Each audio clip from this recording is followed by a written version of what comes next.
देश में कोरोना का ग्राफ तेजी से बढ़ता जा रहा है और इस ग्राफ को आगे बढ़ाने में महाराष्ट्र की भूमिका सबसे ज्यादा नजर आ रही है। आपको बता दें कि केवल महाराष्ट्र में कोरोना मरीजों की संख्या चीन को पार कर चुका है और वो चीन जहां से कोरोना ने दुनिया भर में अपने पांव पसारने की शुरुआत की है। लेकिन उससे पहले एक अच्छी खबर भी है कि जो कोरोना काल में आपको थोड़ी राहत देगी।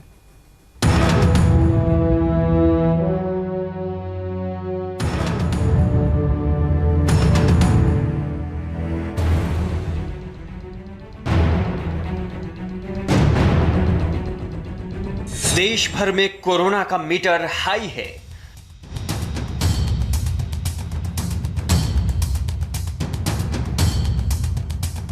आंकड़ा 2,56,000 के पार पहुंच चुका है। कोरोना के मामले में नंबर 1 महाराष्ट्र में आंकड़ा 88,000 के पार। जैसे जैसे गर्मी में पारा चढ़ता जा रहा है, वैसे वैसे कोरोना का ग्राफ भी चरम पर पहुंचता जा रहा है। महाराष्ट्र की बात करें तो कोरोना के 2,553 नए केस सामने आने के बाद संक्रमितों का आंकड़ा 88,528 तक पहुंच गया है और अब तक कुल 3,169 लोगों की मौत हो चुकी है। हालांकि इस महामारी के वक्त में देश इस वायरस को मात देने से पीछे नहीं है। आपको जानकर यह खुशी होगी कि अब मरीजों के कोरोना से ठीक होने की दर 48.49% तक पहुंच गई है, यानी 100 में से 48 लोग ठीक होकर घर जा चुके हैं। अब जब बात कोरोना से रिकवर होने की चल रही है तो लगे हाथ एक अपडेट और दे देते हैं, और वो ये कि मुंबई में एशिया की सबसे बड़ी झुग्गी वाला इलाका धारावी में कोरोना के नए मामले कम होते जा रहे हैं। एक वक्त कोरोना हॉटस्पॉट रहे धारावी में अब एक हफ्ते से कोरोना के मामले लगातार नीचे जा रहे हैं। बीएमसी के रिकॉर्ड के मुताबिक पिछले 6 दिन में इलाके में कोरोना से एक भी मरीज की मौत नहीं हुई है। इसके पहले 1 जून को धारावी में 34 नए मामले सामने आए थे। उसके बाद से मरीजों का ग्राफ लगातार गिरता जा रहा है और हफ्ते भर के अंदर नए केस 34 से घटकर 10 तक पहुंच गए हैं। हमने धारावी में देखा कि जो लगातार संख्या बढ़ती जा रही थी, अचानक एक हफ्ते से काफी कुछ कम हुआ है। मौत के जो आंकड़े हैं वो कम हुए हैं। तो क्या कुछ आपकी टीम से किया गया? हमने शुरू से ही जैसे ही पहला केस आया हमने स्क्रीनिंग शुरू की पूरे एरिया में, और जिन लोगों को सिम्टम्स है उनको आइसोलेट करने पे ज़्यादा ध्यान दिया, क्योंकि हमें ये पता था कि होम क्वारंटाइन तो यहाँ हो नहीं सकता है, क्योंकि होम क्वारंटाइन करना मतलब वो फैलाव को ये देना है करके बढ़ावा देने जैसा था। तो हमने जो यहाँ के स्कूल्स थे, स्पोर्ट्स कॉम्प्लेक्स थे, उनको सबको हम एक्वायर करके उनको क्वारंटाइन सेंटर्स में, आइसोलेशन सेंटर्स में हमने कन्वर्ट किया। ये तो रही मुंबई के धारावी की बात, जहां के आंकड़े दिल को थोड़ा सुकून देने वाले हैं। लेकिन ऐसे सुकून की खबर देश के बाकी हिस्सों से नहीं आ रही। अगर देश के प्रमुख कोरोना हॉटस्पॉट की बात करें तो आपकी आंखें चौंधिया जाएंगी। मुंबई में 1314 नए केस सामने आए, जिसके बाद कुल आंकड़ा 49,863 तक पहुंच गया। दिल्ली में 1,007 नए मामले सामने आए और कुल केस 29,943 तक पहुंच गया। चेन्नई में 1149 नए केस सामने आने के बाद कुल केस 23,298 हो गया। अहमदाबाद में 346 नए केस सामने आए, जिसके बाद कुल आंकड़ा 14,631 तक पहुंच गया। तो वहीं मुंबई से सटे ठाणे में 514 नए मामले सामने आने के बाद कुल केस 13,528 तक पहुंच चुका है। वक्त के साथ कोरोना अपनी रफ्तार पकड़ रहा है, सुरसा की तरह मुंह फाड़े जा रहा है। ऐसे में कोरोना नाम के इस काल के गाल में समाने से हमें खुद को बचाना होगा और सोशल डिस्टेंसिंग का पालन करना होगा, तभी कोरोना से जीत पाएगा इंडिया। मुंबई में डॉक्टर्स की लापरवाही हजारों लोगों पर आफत बनकर आई। विरार के अरनाला गांव में एक कोरोना मरीज के अंतिम संस्कार में 500 से ज्यादा लोग शामिल हो गए। अब प्रशासन एक लोगों की तलाश कर रही है। मुंबई से सटे पाल घर का ये अरनाला गांव है। इस गांव में एक भी ऐसा चौराहा नहीं जो सील ना हो। कल तक बाजार लगा रहता था, लेकिन आज 2-4 लोग ही नजर आते हैं। कुछ लोगों की लापरवाही ने प्रशासन की नींद उड़ा दी है।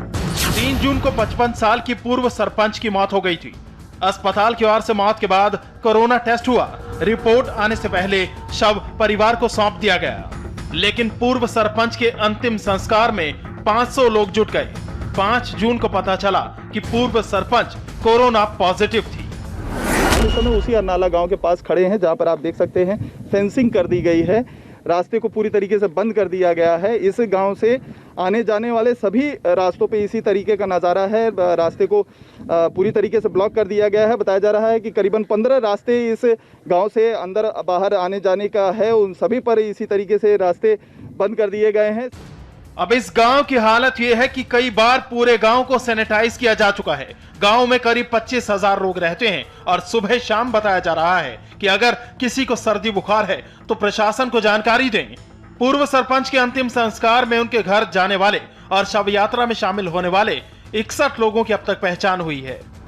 पहले तो हमने अभी जब से हमारे गांव में जो कोरोना जो आया है तब से हम लोग ने ये गांव सब सैनिटाइजर किया। 7-8 बार से हम लोग ये सैनिटाइजर करें और जो गांव में जो पेशेंट मिल रहे हैं उधर तो हम लोग दिन में 2 बार फवारनी करते हैं। बाद में हम लोग ने अभी आर्सेनिक जो दवाई है जो हम घर घर जाके हमारा सब टीम जो ग्राम पंचायत का टीम और ग्राम सदस्य सब हम सब मिलकर है सब घर घर में जाके हम लोग को उनको दवाई दे रहे हो। इस लापरवाही के लिए गांव वाले अधिकारियों को जिम्मेदार मानते हैं और जांच अधिकारी अस्पताल वालों को। पुलिस ने फिलहाल पूर्व सरपंच के परिवार वालों के खिलाफ मामला दर्ज कर लिया है क्योंकि अनलॉक 1 में 500 लोगों की भीड़ जुटाई गई थी। 1 जून को ये जो मयत है वो कार्डिनल ग्रेशियस हॉस्पिटल वसई वहाँ एडमिट हो गए थे और 2 तारीख को उनका स्वैब लिया गया था। 3 तारीख को वो गुजर गए, उनकी डेथ हो गई और 4 तारीख को जो है वो स्वैब का रिपोर्ट आ गया था और 4 तारीख को लेट नाइट वो उनका पॉजिटिव रिपोर्ट आया। लापरवाही दोनों ओर से हुई है। परिवार वालों को भीड़ नहीं जुटानी चाहिए थी और अस्पताल वालों को बिना रिपोर्ट के शव नहीं सौंपना चाहिए था।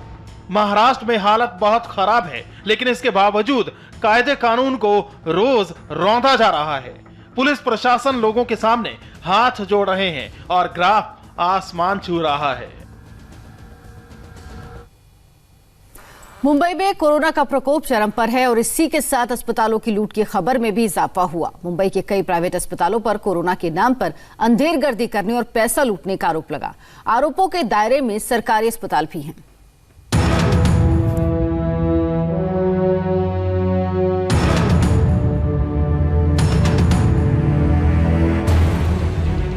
साठ साल के सलीम सांस लेने में तकलीफ के बाद मुंबई के एपेक्स हॉस्पिटल में भर्ती हुए थे। जब वो अस्पताल लाए गए तब उनमें कोरोना का कोई लक्षण नहीं था। हॉस्पिटल के कहने पर उन्होंने अपने पिता का कोरोना टेस्ट करवाया। अस्पताल ने रिपोर्ट देने में 7 दिन लगाए। 7 दिन बाद एपेक्स हॉस्पिटल ने बताया कि सलीम की कोरोना रिपोर्ट पॉजिटिव आई है। अगले ही दिन ही 12 बजे हम रिपोर्ट निकालेंगे बोले। उनका जो भी टेस्ट रहेगा टेस्ट कराएंगे। क्या उसके हम लोग हर दिन उनको पूछते थे कि रिपोर्ट क्या आया, रिपोर्ट क्या आया, रिपोर्ट क्या आया। ऐसा करते करते उन्होंने 7 दिन ढकेल दिए। 7 दिन ढकेलने के बाद में उन्होंने हमको न बताते हुए डायरेक्ट पेशेंट को वो बताते गए कि आप पॉजिटिव हो, डराते गए उनको। क्या तो वो उन्होंने वहाँ पर डराने का जो माहौल चालू किया वो वहीं से चालू किया। परिवार का कहना है कि जब 7 दिन बाद कोरोना रिपोर्ट मिली तो हॉस्पिटल ने उनके पिता को आईसीयू में डाल दिया। इस परिवार से एपेक्स हॉस्पिटल ने हर रोज का करीब 35 से 37 हजार रुपया वसूलना शुरू कर दिया। हॉस्पिटल ने सलीम का दूसरा कोरोना टेस्ट करवाया जिसकी रिपोर्ट पॉजिटिव आई। कोरोना का तीसरा टेस्ट कराने के बाद सलीम की मौत हो गई। आरोप है कि हॉस्पिटल ने सलीम की बॉडी परिवार को देने में भी आनाकानी की। परिवार पर 2 लाख रुपए का बकाया बिल भरने के लिए प्रेशर डाला गया। परिवार ने 2 लाख रुपए भरे, तब जाकर 9 घंटे बाद उन्हें डेड बॉडी मिली। हमको 2 लाख जब तक नहीं देते तब तक हमारी बॉडी पापा की हमें दी नहीं गई। सुबह 6 बजे मुझे फ़ोन आता है और बॉडी हमको 3 बजे दोपहर मिलती है। यानी 8 से 9 घंटा हमको इसी पे फंसाया गया कि आप पैसे दो तब हम बॉडी देंगे। परिवार के आरोप पर इंडिया टीवी के रिपोर्टर राजीव सिंह ने एपेक्स हॉस्पिटल का पक्ष जानने की कोशिश की। राजीव सिंह ने एपेक्स हॉस्पिटल के रिसेप्शन से सीनियर डॉक्टर को कई बार मैसेज भिजवाए। उनका घंटों इंतजार किया लेकिन कोई जवाब नहीं आया। बाद में डॉक्टर ने बिजी होने का हवाला देकर बात करने से मना कर दिया। मुंबई के बोरिवली इलाके में मौजूद एपेक्स हॉस्पिटल को लेकर महानगर पालिका को कई शिकायतें मिली हैं। महानगर पालिका ने खुद इस बात की जानकारी इंडिया टीवी से बातचीत में की है। और सबसे अहम बात यह है कि इन शिकायतों की जानकारी मिलने के बाद में जब इंडिया टीवी की टीम इस हॉस्पिटल के अधिकारियों से, डॉक्टरों से बातचीत करने के लिए पहुंची तो कोई भी डॉक्टर यहां पर कैमरे के सामने बात करने को तैयार नहीं था। और हालात ये हैं कि यहां पर आप देखिए गेट पर जो है ताला लगा दिया गया है, यानी कि हॉस्पिटल के अंदर एंट्री भी नहीं है कि जाकर वहां पर हम किसी से और ज़्यादा पूछताछ कर सकें। हमने डॉक्टरों से अप्रोच किया, बात करने की कोशिश की, लेकिन कोई भी डॉक्टर कैमरे पर बात करने को तैयार नहीं है। अब कोरोना काल में मुंबई के ही राजावाड़ी अस्पताल की हकीकत देखिए, जहां 27 साल के महराज नाम के मरीज की डेड बॉडी पिछले 5 दिन से लापता है। महराज शेख नाम के एक शख्स पर कातिलाना हमला होता है।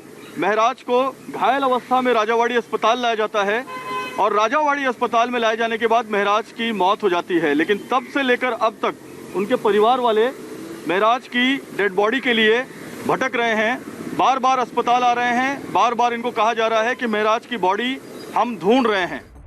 परिवार वाले रोज अस्पताल पहुंचते हैं, उन्हें अस्पताल के शवगृह में लाश की शिनाख्त के लिए ले जाया जाता है। अब तक परिवार वाले अस्पताल में 18 डेड बॉडी देख चुके हैं, लेकिन मृतक हेमराज की डेड बॉडी अभी तक नहीं मिली। हमारे घर से भी लोग किट पहन के अंदर उन्हीं के साथ में गए। 17-18 बॉडी थी, उसे भी हमने चेक करे, वहाँ पर बॉडी नहीं मिली। उसके बाद में शाम होती है, 7 बजता है तो बोला जाता है बॉडी नहीं है, अभी ढूंढा जा रहा है। लापरवाही हो गई, हमको बॉडी चाहिए हमारे भाई की। फिर उसके ऊपर इल्जाम लगा दिए कि कोरोना हो गया है। तो कोरोना कैसे हो गया? बॉडी ही नहीं है तुम लोग के पास, तो कोरोना कैसे हो गया? मुंबई और आसपास के इलाकों के अस्पतालों पर भी आरोप है कि कोरोना का खौफ दिखाकर वो लोगों को भर्ती कर रहे हैं और इलाज के नाम पर मोटी रकम वसूल रहे हैं।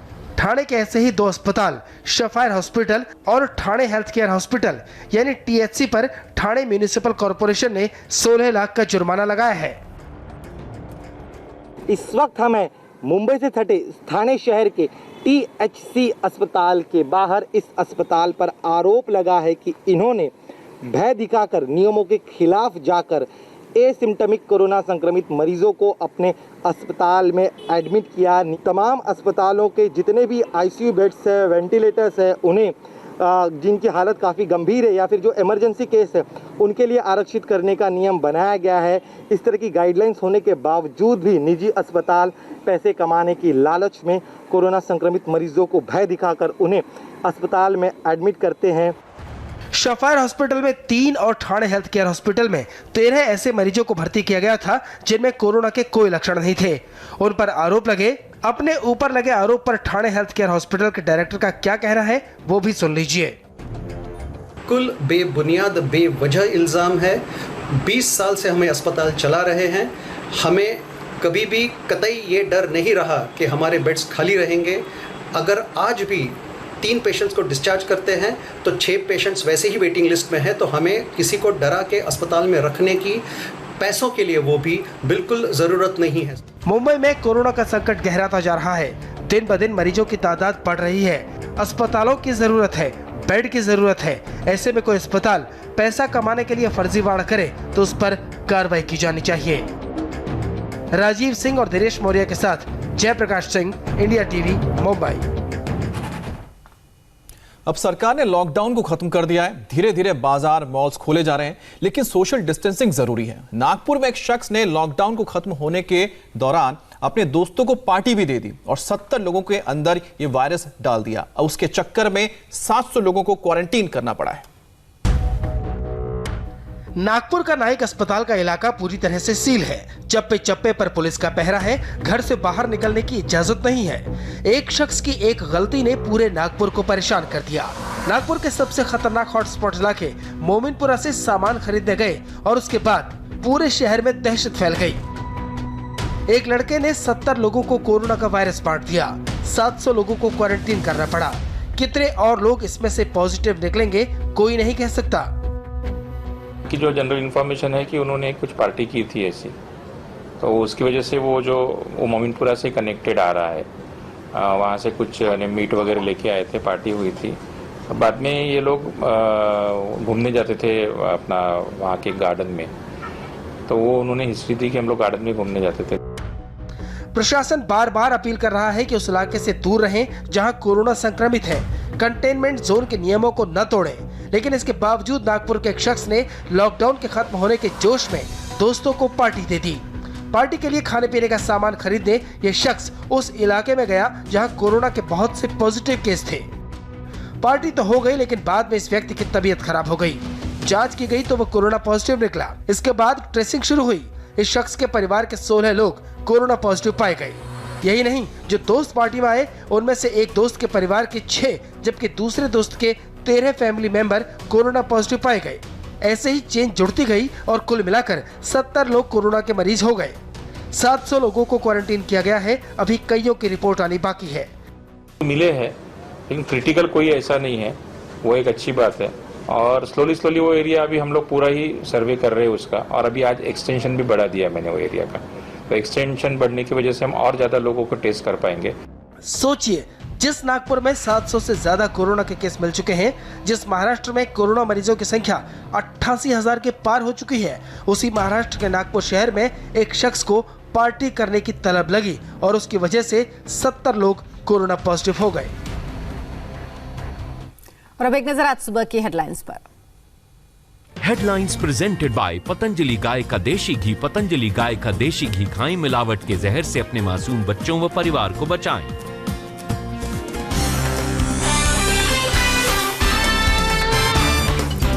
दिल्ली में केजरीवाल सरकार के फैसले को उपराज्यपाल ने पलटा। बाहरी लोग भी करा सकते हैं कोरोना का इलाज। केजरीवाल ने समस्या खड़ी करने वाला फैसला बताया। आज दिल्ली में कोरोना पर बड़ी बैठक। दिल्ली के मुख्यमंत्री अरविंद केजरीवाल का आज होगा कोरोना टेस्ट। बुखार और गले में खराश की शिकायत के बाद खुद को घर में आइसोलेट किया। देश में कोरोना के मामलों में बढ़ोतरी जारी। सोमवार को एक दिन में सामने आए करीब 10,000 केस। कुल केस 2,56,000 से ज्यादा।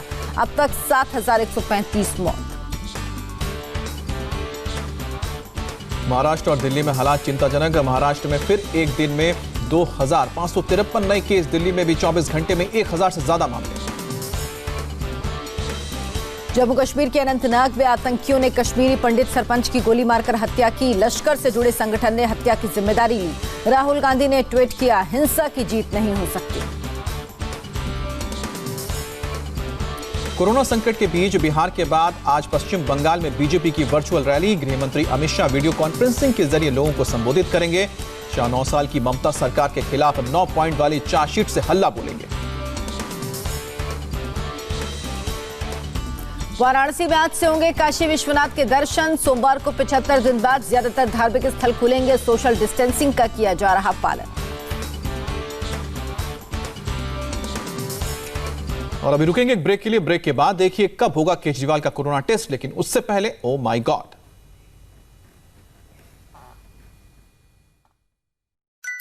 Oh my God!